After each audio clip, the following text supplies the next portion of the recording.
So a bunch of today's biggest hits in pop and indie folk have one thing in common: rubber bridge guitars. So I'm talking about Harry Styles, Taylor Swift, Phoebe Bridgers, Olivia Rodrigo, Steve Lacy, Madison Cunningham. I mean, rubber bridges are everywhere. Now, a rubber bridge absorbs vibrations so the notes decay quickly. It's a dead sound, and it instantly feels retro, and it leaves more room for vocals and other instruments. Pretty magical to my ear. So in my last video, I showed you 3 cheap, easy, and non-invasive ways to get a rubber bridge sound from any acoustic guitar. So if you missed that, you can check it out here. Now, what if you want to put an actual, more permanent rubber bridge on your acoustic guitar? Stay with me. I'm going to show you how I did it for about 10 bucks.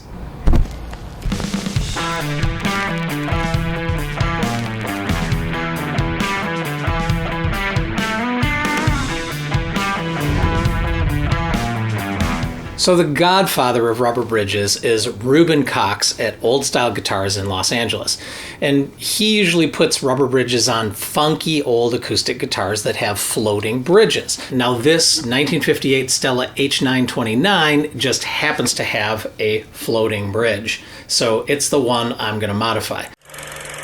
The goal is to replace this wood bridge with a rubber bridge. This time this is a true rubber bridge conversion. We're going to see how this works. So I was with my daughter Avalon and my son Eli, and we were talking about how could we get this, replace this bridge in such a way that it would really work. And we were looking at foam options and realized, no, the foam is going to give too much when there's a lot of pressure at this break angle right here. And so if we don't have something strong enough, solid enough, it's just going to pull down into the foam. So that's not going to work. And then Avalon said, what about a jeweler's bench block? It's rubber. Jewelers use them to pound on, so it should be hard enough to support the strings and not get too compressed or cut through like foam would, right? That sounded promising. So I ordered one online, cost about 10 bucks. Put a link in the description.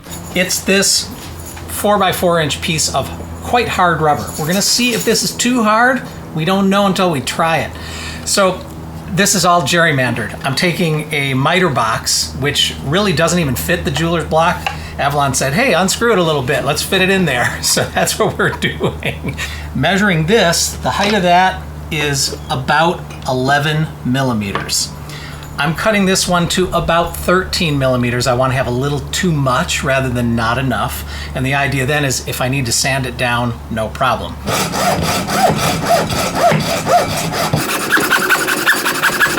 Now, I've never seen or played a Reuben Cox built rubber bridge in person, but in photos, the bridge surface looks like a simple rectangle. And then from the side, it's pretty much square. I've got the rubber bridge piece in here. I'm going to cut it in half the long way using the miter box again.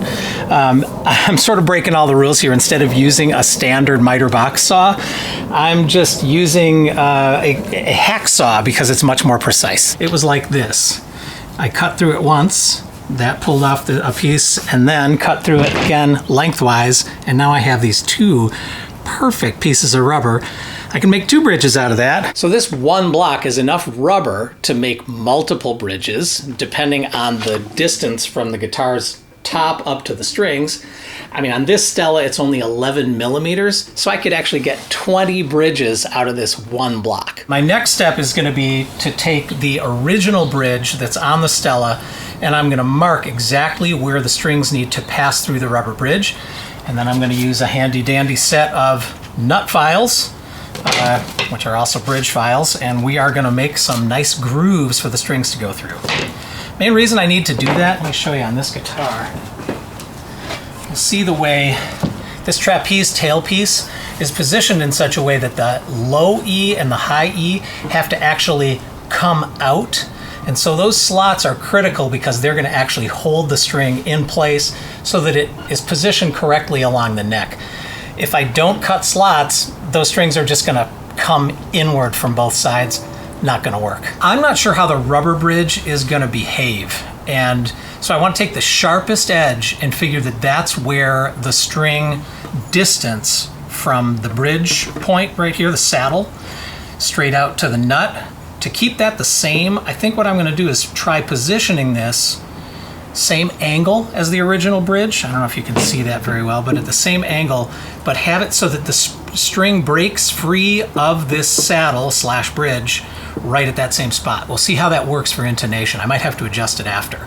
So I'm just going to loosen the strings enough that I can get the original bridge out, and we'll go from there. So I'm going to mark exactly where the strings were breaking across the original bridge, and that way when I file them, I'm going to be doing them in just the right position. I'm not going to change anything. I'm trying to mimic exactly the way this bridge worked. So as it turns out, I cut this deliberately a little thick.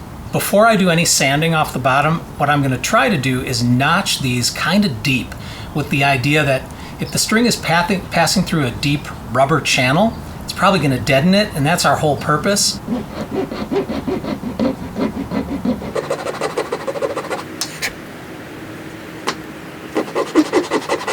Okay, so I slid this. I had marked so that I would know exactly where that intonation line was on the old bridge. So this one is sitting really up close to that trapeze, right? It's that simple, just that piece of the jeweler's block right there. I'm gonna kind of bring it over here. There you go. Check this out. That's the sound. Rubber bridge. Wow. All from a, what is it called again? A jeweler's? A jeweler's bench. Jeweler's bench block. That's what it is. I love it. I can't believe that. That is truly the rubber bridge. Oh, wow.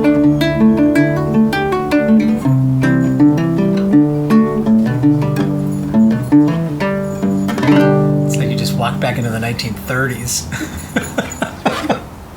Oh, that's beautiful. Wow. That easy. Crazy. So once I got all that stuff right, my final step was to just switch to flat wound strings for ultimate deadness. These are a stainless steel hex core. For me, stainless steel tends to corrode, and I think that's kind of perfect because we're trying to get these strings as dead as we can, as fast as we can. I did notch a little further into the bridge for the low E, so now all the strings sit just below the top edge. They're embedded in the rubber for maximum deadening, of course. So here it is, my true rubber bridge conversion for under 10 bucks plus strings. So here's what it sounds like unplugged.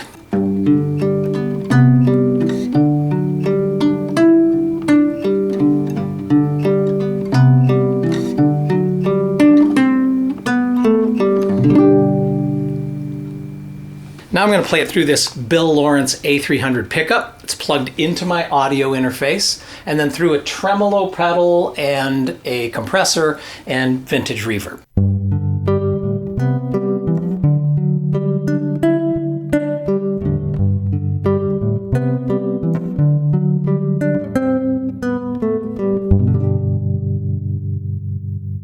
I love it.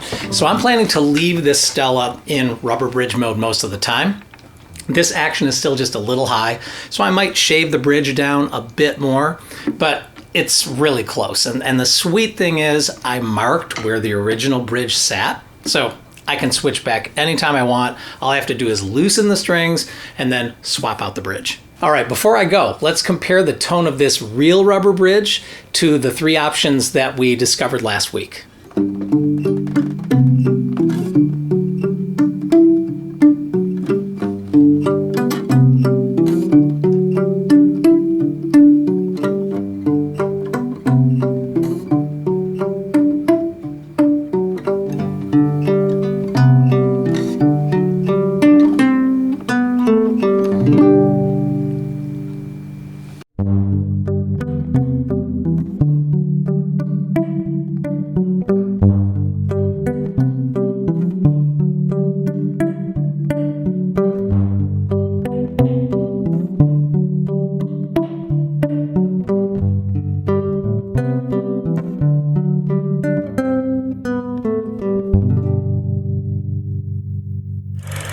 All right, leave a comment to tell me which sound you like best.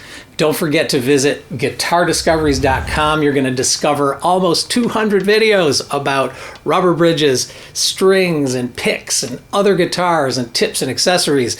songwriting, performing, recording secrets, and my Blow Up the Song series where we go inside great recordings and hear the original multi-track masters. So as always, keep playing and discovering, and maybe watch this next.